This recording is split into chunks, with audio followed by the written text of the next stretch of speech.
السلام علیکم ورحمۃ اللہ وبرکاتہ۔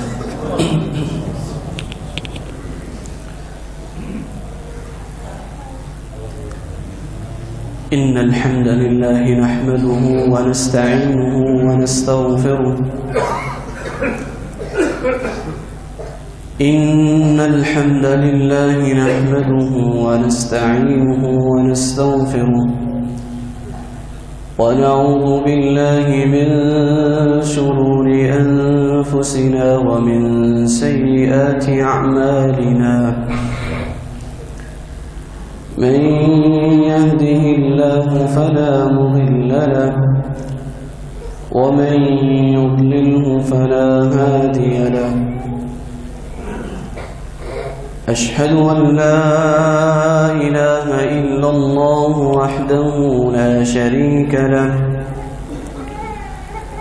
وأشهد أن محمدًا عبده ورسوله صلى الله عليه وسلم يا أيها الذين آمنوا اتقوا الله حق تقاته ولا تموتن إلا وأنتم مسلمون يا أيها الناس اتقوا ربكم الذي خلقكم من نفس واحدة وخلق منها زوجها وبث منهما رجالا كثيرا ونساء واتقوا الله الذي تساءلون به والأرحام إن الله كان عليكم رقيبا يا أيها الذين آمنوا اتقوا الله وقولوا قولا سديدا يصلح لكم أعمالكم ويغفر لكم ذنوبكم ومن يطع الله ورسوله فقد فاز فوزا عظيما أما بعد فإن خير الحديث كتاب الله وخير الهدي هدي محمد صلى الله عليه وسلم وشر الأمور محدثاتها وكل محدثة بدعة وكل بدعة ضلالة وكل ضلالة في النار رب اشرح لي صدري ويسر لي أمري واحلل عقدة من لساني يفقهوا قولي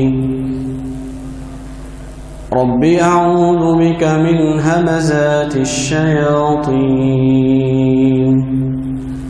وأعوذ بك رب أن يحضرون سبحانك لا علم لنا إلا ما علمتنا إنك أنت العليم الحكيم۔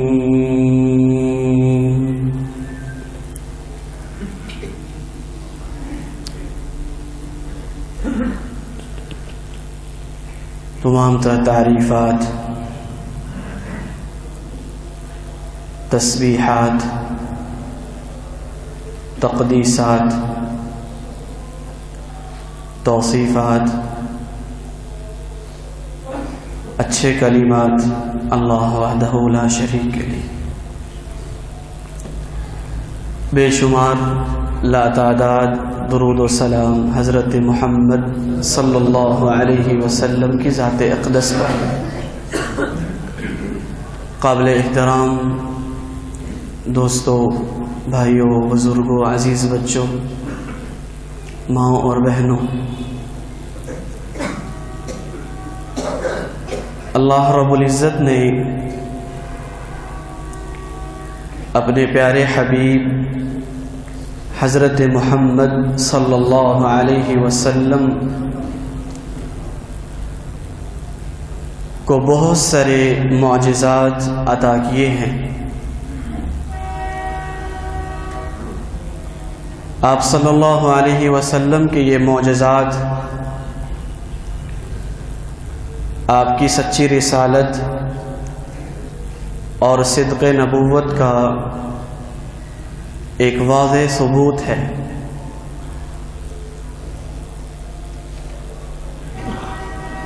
ان معجزات کا ایک بہت بڑا حصہ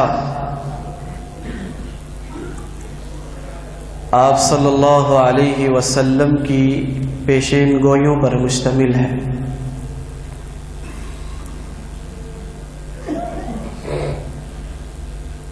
جو کہ آپ صلی اللہ علیہ وسلم نے مختلف اوقات اور مواقع پر بیان فرمائی ہیں۔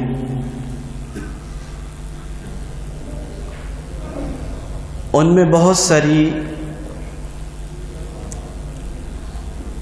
اب تک پوری ہو چکی ہیں اور بالکل اس طرح پوری ہو چکی ہیں جیسے آپ نے فرمایا تھا، اور کچھ ایسی پیشین گوئیاں ہیں جو اب تک مکمل نہیں ہوئی، پوری نہیں ہوئی، اور اس بات پر ہمارا مکمل ایمان ہے اور یقین ہے کہ وہ پوری ہو کر رہیں گی، کیونکہ وہ آپ صلی اللہ علیہ وسلم کی زبان مبارکہ سے بیان کی گئی ہیں۔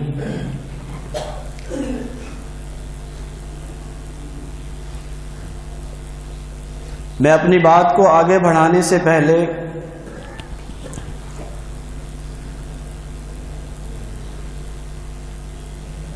یہاں ایک چیز واضح کرنا چاہتا ہوں۔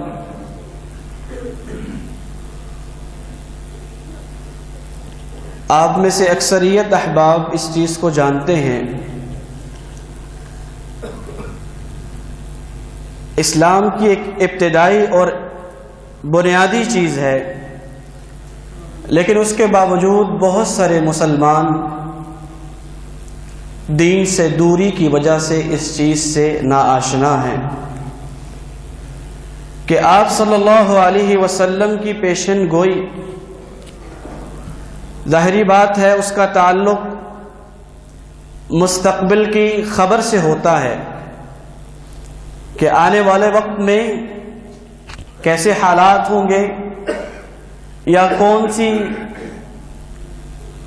ایسی چیز ہے کہ مستقبل میں ہمیں اس کا سامنا کرنا ہوگا۔ اس پیشن گوئی کو بعض لوگ علم غیب سے تعبیر کرتے ہیں اور یہ سمجھ بیٹھتے ہیں کہ شاید آپ صلی اللہ علیہ وسلم نے جتنی باتیں زمانہ مستقبل کے حوالے سے کی ہیں اس کا تعلق علم غیب سے ہے، گویا کہ اللہ کے نبی صلی اللہ علیہ وسلم علم غیب جانتے تھے۔ حالانکہ یہ بات درست نہیں ہے۔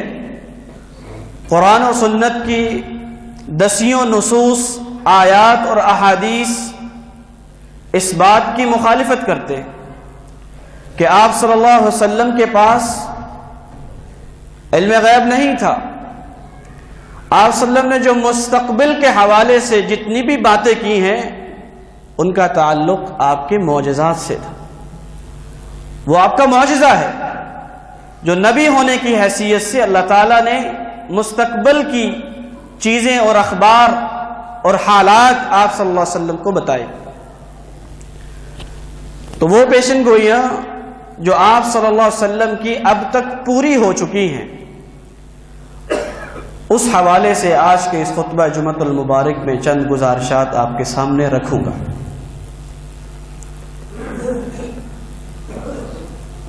اگر ان پر غور کیا جائے تو معلوم یہ ہوتا ہے کہ ان اخبار کی اور ان پیشن گوئیوں کی دو قسمیں ہیں۔ ایک قسم وہ ہے کہ جس کا تعلق واقعات سے ہے، حادثات سے ہے، جو کہ آپ صلی اللہ علیہ وسلم نے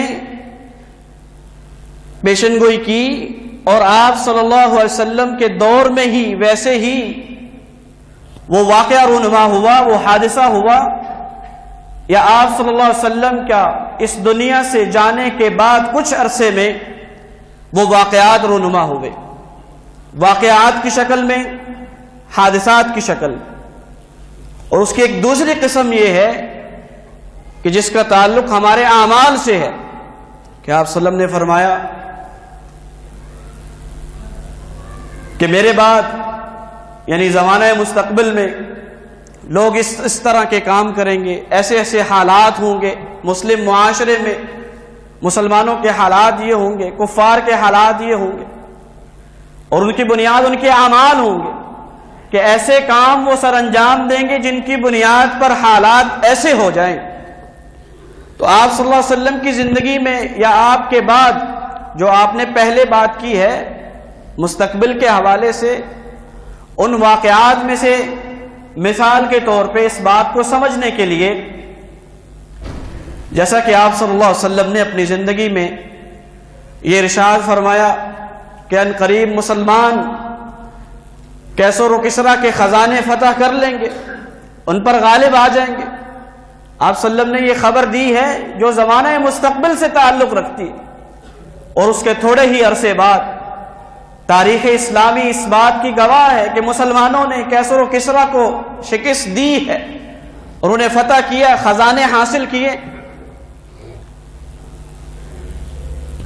اسی طرح آپ صلی اللہ علیہ وسلم نے خوارج کے اس کے ظہور کے حوالے سے جو پیشن گوئی کی تھی کہ خوارج کا ظہور ہوگا۔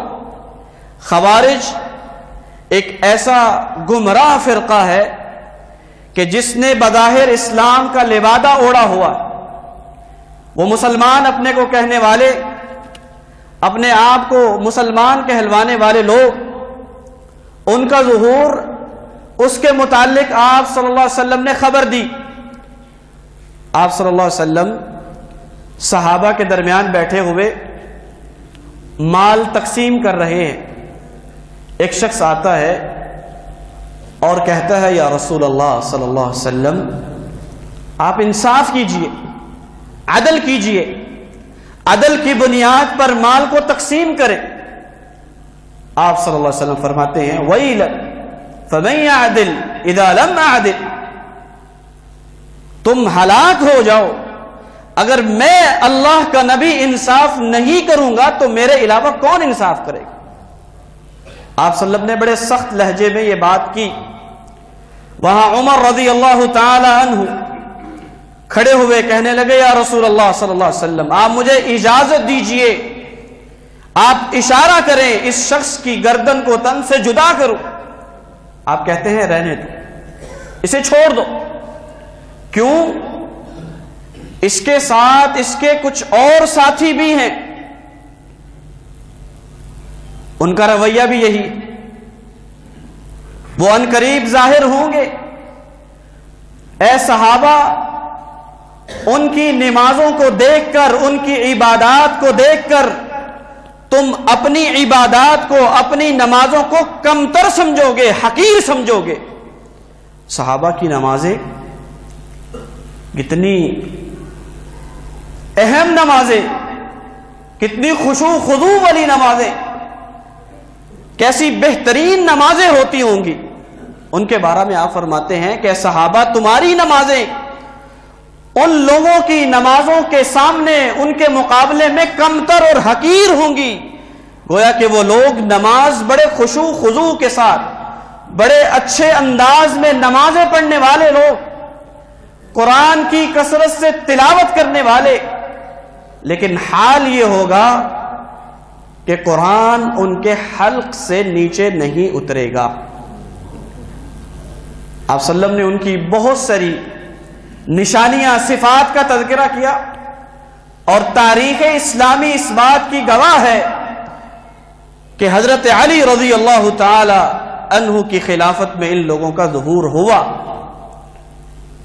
اور حضرت علی رضی اللہ تعالی عنہ نے ان پر کفر کا فتویٰ لگا کر ان سے قتال کیا کہ یہ شخص اور یہ فرقہ، یہ گروہ کافر ہے۔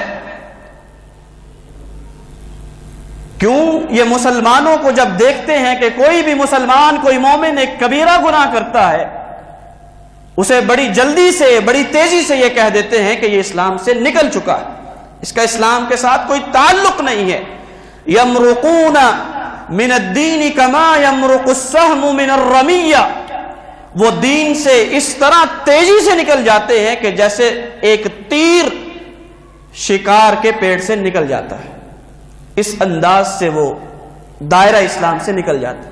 اور لوگوں پر فتوے لگا کر کوئی مومن، کوئی مسلمان جو کبیرہ گناہ کرتا ہے تو اس گناہ کو بنیاد بنا کر اسے کافر قرار دیتے ہیں اور اسے کہتے ہیں کہ اس کا اسلام کے ساتھ کوئی تعلق نہیں۔ گویا آپ صلی اللہ علیہ وسلم نے ان لوگوں کے بارے میں، اس گروہ کے بارے میں جو پیشن گوئی کی تھی وہ بھی پوری ہوگی۔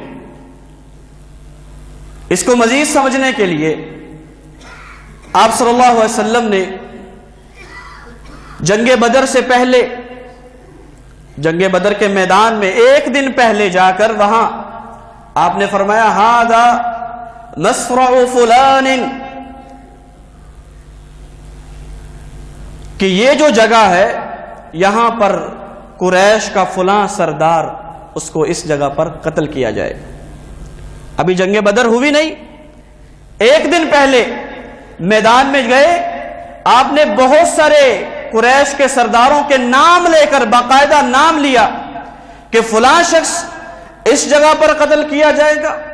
آپ نے نشاندہی کی، فلاں شخص اس جگہ پر قتل کیا جائے گا، ھذا مصرع فلان، فلاں شخص قریش کا فلاں سردار، اس کو اس جگہ پر قتل کیا جائے گا، یہ اس کا مقتل ہے، یہاں پر اس کو قتل کیا جائے گا۔ حضرت عمر رضی اللہ تعالی عنہ کہتے ہیں جب جنگ بدر ہوئی ہے تو اللہ کی قسم آپ صلی اللہ علیہ وسلم نے جس شخص کے بارے میں نشاندہی کی تھی وہ شخص اسی جگہ پر اپنی جگہ سے ذرہ برابر بھی ادھر ادھر نہیں ہوا، اسی جگہ پر قتل کیا گیا۔ کہ آپ صلی اللہ علیہ وسلم کا ایک پیشن گوئی کا ایک حصہ ہے۔ اسی طرح آپ صلی اللہ علیہ وسلم نے ایک صحابی کے بارے میں پیشن گوئی کی، حضرت سہل ابن سعد الساعدی رضی اللہ تعالی عنہ۔ کہتے ہیں کہ آپ صلی اللہ علیہ وسلم کے ساتھ اور صحابہ کرام موجود تھے، اور ہم مسلمانوں کا مشرکین کے ساتھ آمنا سامنا کسی جنگ میں ہوا اور سخت لڑائی ہوئی۔ ہم میں سے ایک شخص اتنا بہادر اور اتنا دلیر تھا کہ اس کے سامنے کوئی بھی مشرک آتا اس کا خاتمہ کر دیتا۔ اتنی بہادری، اتنی دلیری، اتنی شجاعت آج سے پہلے ہم نے نہیں دیکھی۔ ہم اس کی بہادری اور شجاعت پر تعجب کرتے ہوئے ہم نے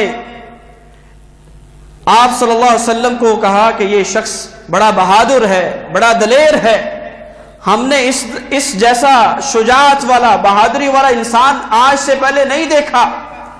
آپ صلی اللہ علیہ وسلم نے فرمایا اما انہو من اہل النار، اے صحابہ جس پر تم رشک کر رہے ہو، جسے تم سمجھتے ہو کہ یہ شخص بڑا بہادر اور بڑا دلیر ہے، سن لو یہ شخص جہنمی ہے۔ صحابہ کو بڑا تعجب ہوا کہ میدان جہاد اس میں وہ قتال کر رہا ہے اور بڑی بہادری اور بڑی دلیری کے ساتھ آپ صلی اللہ علیہ وسلم نے اس کی ایک مستقبل کی پیشن گوئی کی ہے، ایک خبر دی ہے کہ یہ شخص جہنمی ہے۔ صحابہ کو سمجھ نہیں آ رہی کہ وجہ کیا، یہ شخص بڑی بہادری کے ساتھ لڑ رہا ہے، اللہ کے نبی صلی اللہ علیہ وسلم فرماتے ہیں یہ شخص جہنمی ہے، اس کی وجہ کیا؟ ایک صحابی کہتے ہیں کہ میں اس کے ساتھ، میں نے ارادہ کیا کہ آج پورا دن اس کے ساتھ رہوں گا، دیکھوں گا کہ کون سا اس کا ایسا عمل ہے جس کی بنیاد پر رسول صلی اللہ علیہ وسلم نے اسے جہنمی قرار دیا۔ وہ شخص اس لڑائی کے ساتھ ساتھ ان کے ساتھ رہا، جہاں وہ تیز چلتے وہ تیز چلتا، جہاں رکتا وہاں رک جاتے، یعنی اپنی مکمل نظر اس شخص پر رکھتے کہ آخر وجہ کیا ہے۔ دیکھتا ہے کہ وہ شخص لڑتے لڑتے شدید زخمی ہو جاتا ہے، اور شدید زخموں کی وجہ اور اس کی تکلیف کی وجہ سے اس پر وہ صبر نہیں کر پاتا، اور اپنی موت کے لیے جلد بازی کرتے ہوئے اپنی ہی تلوار کو زمین میں گاڑتا ہے، اور اس کی نوک پر اپنے جسم کے وزن کو ڈال دیتا ہے، اپنا بوجھ اس تلوار کی نوک پر رکھ دیتا ہے اور اپنے آپ کو ہلاک کر لیتا ہے۔ یہ چیز دیکھ کر، کیونکہ صحابہ کو معلوم تھا کہ جو خودکشی ہے اس کا تصور اسلام میں نہیں، اسلام میں جائز نہیں، وہ شخص آپ صلی اللہ علیہ وسلم کے پاس آیا کرتا ہے، اشہد انک رسول اللہ، اے اللہ کے نبی میں گواہی دیتا ہوں کہ آپ اللہ کے نبی ہیں۔ اللہ کے نبی فرماتے ہیں کیا معاملہ ہے، کیا ہوا؟ آپ فرماتے ہیں کہ آپ نے اس شخص کے متعلق یہ بات کہی کہ وہ جہنمی ہے، آج میں نے اپنی آنکھوں سے دیکھا ہے کہ اس شخص نے اپنے آپ کو خود ہلاک کیا ہے، اور آپ کی بات سچ ثابت۔ آپ نے اس موقع پر ارشاد فرمایا، ان الرجل ليعمل عمل اهل الجنة فيما يبدو للناس وهو من اهل النار، بے شک انسان بعض دفعہ جنتیوں والے کام کرتا ہے، لوگ اسے جنتی سمجھتے ہیں، در حقیقت وہ جہنمی ہوتا ہے۔ وَإِنَّ الرَّجُلَ لَيَعْمَلُ عَمَلَ أَهْلِ النَّارِ فِيمَا يَبْدُو لِلنَّاسِ وَهُوَ مِنْ أَهْلِ الْجَنَّةِ، اور بعض دفعہ ایک انسان، ایک آدمی جہنمیوں والے کام کرتا ہے، برے کام کرتا ہے، لیکن حقیقت میں وہ جنتی ہوتا ہے۔ اس حدیث پر غور کریں تو پہلی بات تو ہمیں یہ سمجھ میں آتی ہے کہ آپ صلی اللہ علیہ وسلم کی جو پیشن گوئی ہے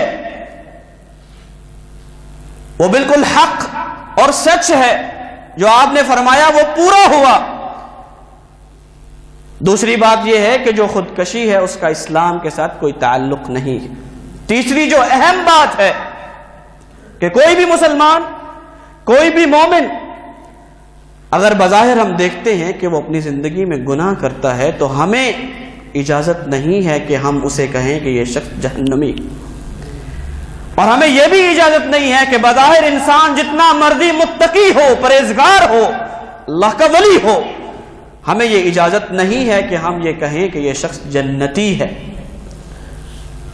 ہاں، اس کی صحبت اختیار کرنی چاہیے، اس کے محاسن کا اقرار کرنا چاہیے، اس کی اچھائیوں کا اقرار ہونا چاہیے، اس سے محبت ہونی چاہیے، لیکن اس کی بنیاد پر یہ نہیں ہونا چاہیے کہ ہم جہنم اور جنت کے فیصلے کریں۔ یہ اختیار اللہ کے پاس ہے، اس کا فیصلہ اللہ کے پاس ہے۔ یہ وہ واقعات ہیں، حادثات ہیں جو اللہ کے نبی صلی اللہ علیہ وسلم نے اپنی زندگی میں بیان کیے، اور ہو بہو جیسے آپ نے بیان کیے ویسے ہی پورے ہو گئے۔ کچھ ایسی پیشن گوئیاں ہیں کہ جن کا تعلق ہمارے اعمال سے ہے، اور ان کو بیان کرنے کا میرا مقصد یہ ہے کہ ہم انہیں سمجھیں، سنیں، اور ان اعمال سے اپنے دامن کو چھڑانے کی کوشش کریں کہ وہ اعمال جن کا نتیجہ، ان کے نتائج بڑے بھیانک ہیں، بڑے خطرناک ہیں۔ آپ صلی اللہ علیہ وسلم نے اسی پیشن گوئیوں کے سلسلے میں ارشاد فرمایا، لَتَتَّبِعُنَّ سُنَنَ قَبْلَكُمْ شِبْرًا بِشِبْرٍ وَذِرَاعًا بِذِرَاعٍ، یہ میری امت، اس امت کے لوگ اپنے سے پہلے جو گزر جانے والے لوگ ہیں، یہود و نصارہ، ان کی پیروی اس انداز سے کریں گے اور ان کے نقش قدم پہ اس طرح چلیں گے، ان کی مشاہبت اس انداز سے ہوگی کہ جس طرح ایک بازو دوسرے بازو کے بالکل مشابہ ہوتا ہے، اس کے سائز میں، لمبائی میں وہ برابر ہے، دونوں بازو ایک جیسے ہیں۔ یعنی تم اس طرح اپنے سے پہلے جو لوگ گزرے ہیں، یہود و نصارہ، ان کی پیروی اور ان کے نقش قدم میں اس طرح چلو گے، اس طرح پیروی کرو گے کہ ایک مسلمان اور یہودی اور عیسائی کے درمیان فرق کرنا مشکل ہو جائے۔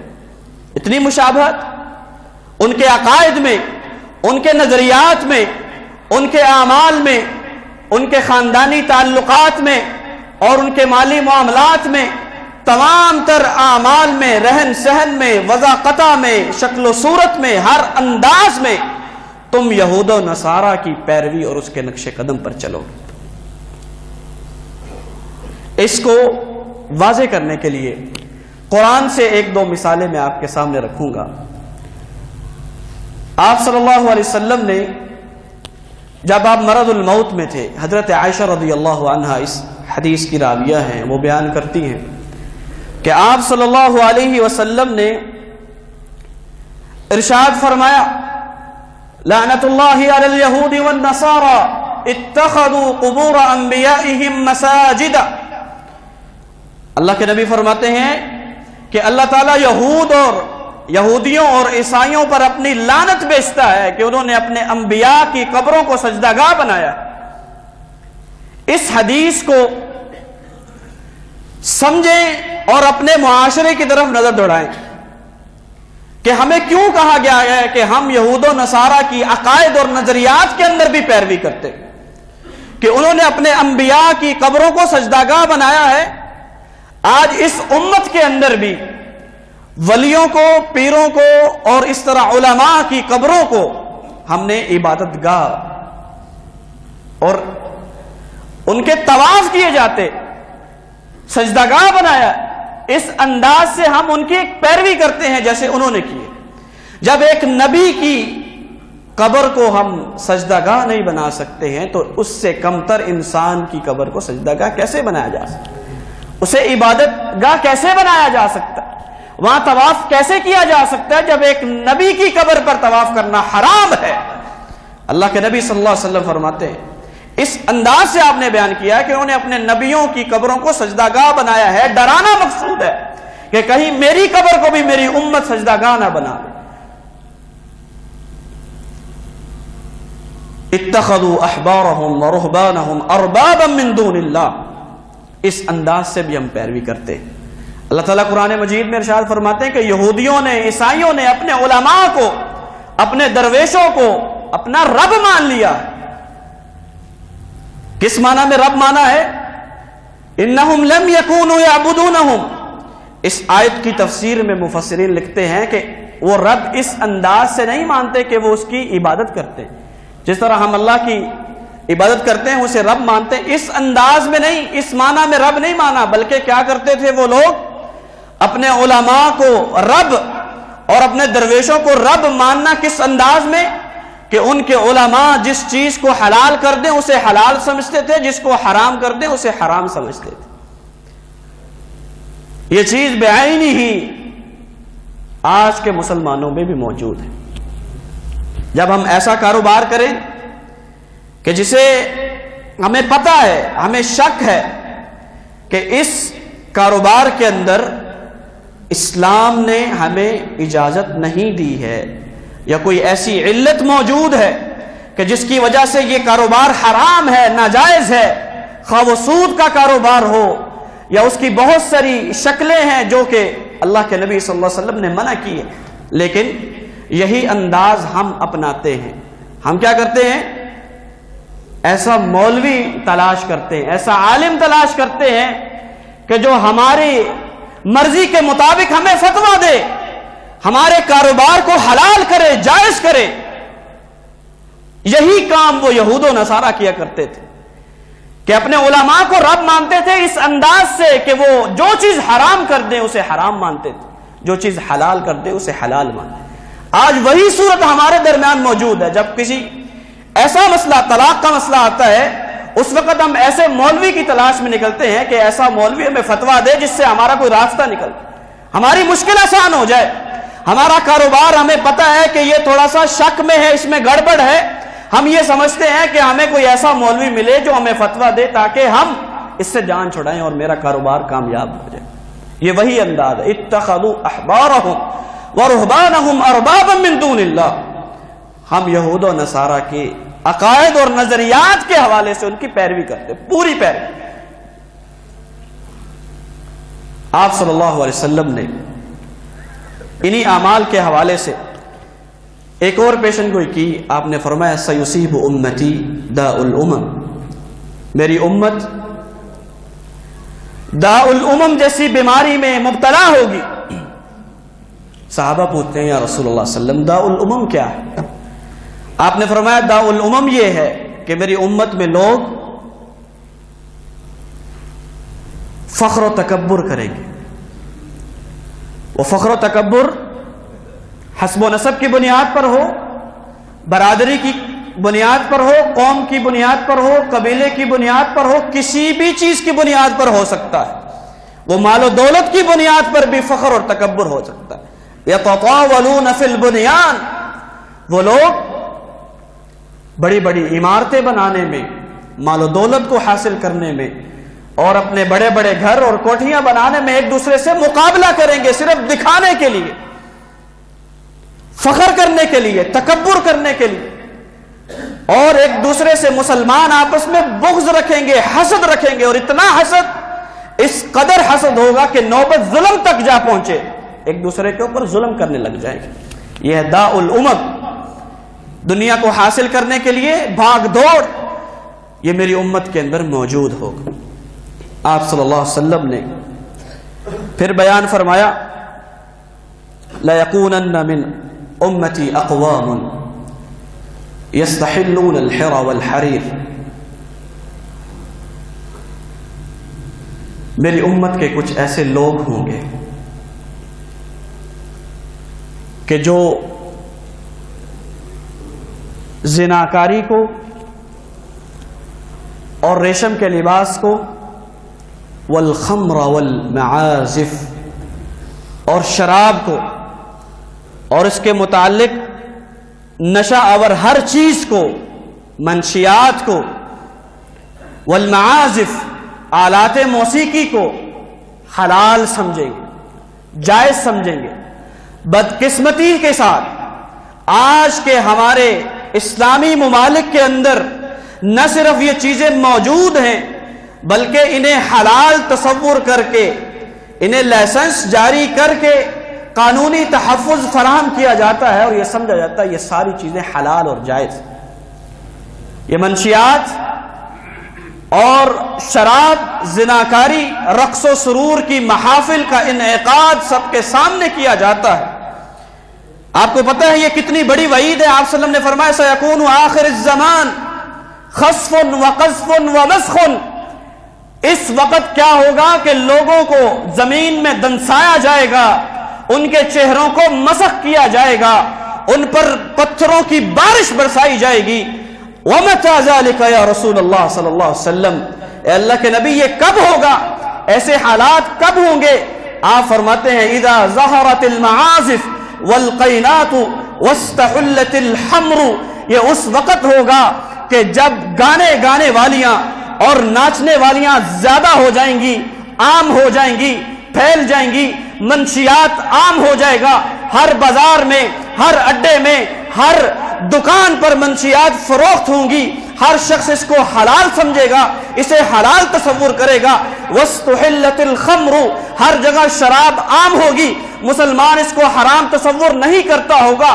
جب ایسے حالات ہو جائیں گے پھر خسف ومسخ وقذف، اس وقت یہ ہوگا کہ اللہ اتنا ناراض ہو جائے گا کہ اللہ ان پر اپنے پتھروں کی بارش برسائے گا اور ان کے چہروں کو جانوروں کی طرح، بندروں کی طرح مسخ کر کے رکھ دے گا اور ان پر زمین کے اندر ان لوگوں کو دنسایا جائے گا. کتنی بڑی وعید. آج ہم نے کبھی اس پر سوچا کہ آج امت مسلمہ پر ظلم و ستم اور ذلت و رسوائی کے بادل کیوں چھائے ہوئے؟ اللہ کے نبی صلی اللہ علیہ وسلم نے فرمایا کہ ان قریب تم پر ساری امتیں ٹوٹ پڑیں گی، تم پر ظلم و ستم ہوگا.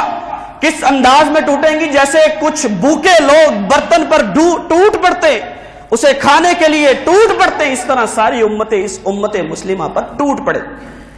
صحابہ کہتے ہیں یا رسول اللہ علیہ وسلم کیا ہم کم ہوں گے؟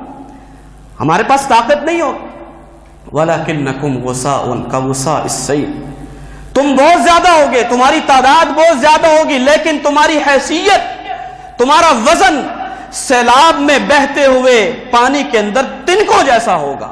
تمہارا کوئی وزن نہیں ہوگا, تمہاری کوئی حیثیت نہیں ہوگی, تمہاری بات سنی نہیں جائے گی, تمہاری آواز میں دم نہیں ہوگا. تم آواز اٹھاؤ گے لیکن تمہیں حیثیت اور اہمیت نہیں دی جائے گی. وَلَكِنَّكُمْ غُثَاءٌ كَغُثَاءِ السَّيْلِ وَلَيَقْذِفَنَّ اللَّهُ فِي قُلُوبِكُمُ الْوَهْنَ. حتیٰ کہ تمہارے دشمنوں کے سینوں سے تمہارا رعب اور دبدبہ نکال دیا جائے گا. اللہ تمہارے دلوں کے اندر وہن ڈال دے گا. وَمَا الْوَهْنُ يَا رسول اللہ صلی اللہ علیہ وسلم, اے اللہ کے نبی وہن کیا ہوتا ہے؟ حب الدنیا وکراہیت الموت. وہن یہ ہوتا ہے کہ ایک مسلمان کے دل میں دنیا کی محبت اور موت سے نفرت ہو, موت سے ڈرتا ہو. ایک مومن کی یہ شان نہیں ہے کہ وہ موت سے ڈرے, کیونکہ وہ اس بات کا دعویٰ کرتا ہے کہ یہ سارا جسم اللہ کا ہے, میں نے اپنے سارے جسم کو اللہ کے سپرد کیا ہے, جب چاہے وہ واپس لے سکتا. لیکن ہمیں ڈر کب لاحق ہوتا ہے؟ کیونکہ ہمیں پتا ہے کہ ہمارے اعمال ایسے ہیں کہ اگر ہماری ابھی روح پرواز کر جائے تو ہم اپنے رب کے سامنے کھڑے ہونے کے قابل نہیں ہیں, اپنے رب کے سامنے کھڑے ہونے کے قابل نہیں ہیں. ایک مومن ہوتا ہے, اس کو اپنی جان پر یقین ہوتا ہے کہ میں اپنے رب سے ملاقات کروں, امید رکھتا ہے, خواہش رکھتا ہے کہ میں اپنے رب سے ملاقات کروں. حب الدنیا وکراہیت الموت, اس کی بنیاد پر دشمنوں کے سینوں سے تمہارا رعب اور دبدبہ بھی نکال لیا جائے گا. تمہارے دلوں کے اندر دنیا کی محبت ہوگی اور موت سے تم ڈرو گے, نفرت کرو گے. اس پر ہمیں غور کرنا ہے. اظہار یکجہتی کشمیر, اس کے لیے نکلنا, پروگرام کا انعقاد کرنا بہت اچھی چیز ہے, شامل ہونا چاہیے.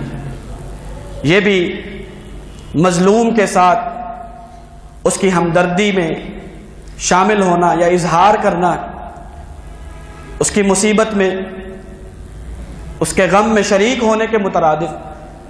لیکن اصل پہلو کیا ہے کہ کیوں ہمیں نکلنا پڑ رہا ہے, کیوں ہمیں یہ مناظر دیکھنے پڑتے ہیں کہ مسلمان ہر جگہ ذلت اور رسوائی کا سامنا کر رہا ہے؟ یہ بھی تو دیکھنا ہے کہ اس کی وجہ کیا ہے. اس کی وجہ یہی ہے, حب الدنیا وکراہیت الموت, موت سے نفرت ہے, موت کو ناپسند کرتے ہیں, اور دنیا کا لالچ اور دنیا کی محبت اتنی زیادہ ہے کہ دنیا کے مال کو حاصل کرنے کے لیے مقابلے ہو رہے, ایک دوسرے سے بڑھ چڑھ کر دوڑ لگائی جا رہی ہے. یہ ہے وہ وجہ اور وہ خرابیاں جو ہمارے اس معاشرے کے اندر موجود ہیں کہ وہ حرام چیزیں جنہیں ہم نہ صرف استعمال کرتے ہیں بلکہ اعلانیہ طور پر اسے حلال تصور کرتے ہیں. ہمارے ہی اس معاشرے کے اندر بہت سے ایسے مسلمان علماء ہیں جو روشن خیالی کے بنیاد پر اس موسیقی کو اور گانے بجانے کو اور بہت ساری دین کی حرام کردہ چیزوں کو حلال کرتے اور حلال کہتے موجود ہیں. اللہ رب العزت سے دعا ہے کہ اللہ صحیح معنوں میں ہمیں دین کی سمجھ عطا فرمائے اور جو کچھ سنا ہے سنایا ہے اس پر عمل کرنے کی توفیق عطا فرمائے. وآخر دعوانا الحمدللہ رب العالمین.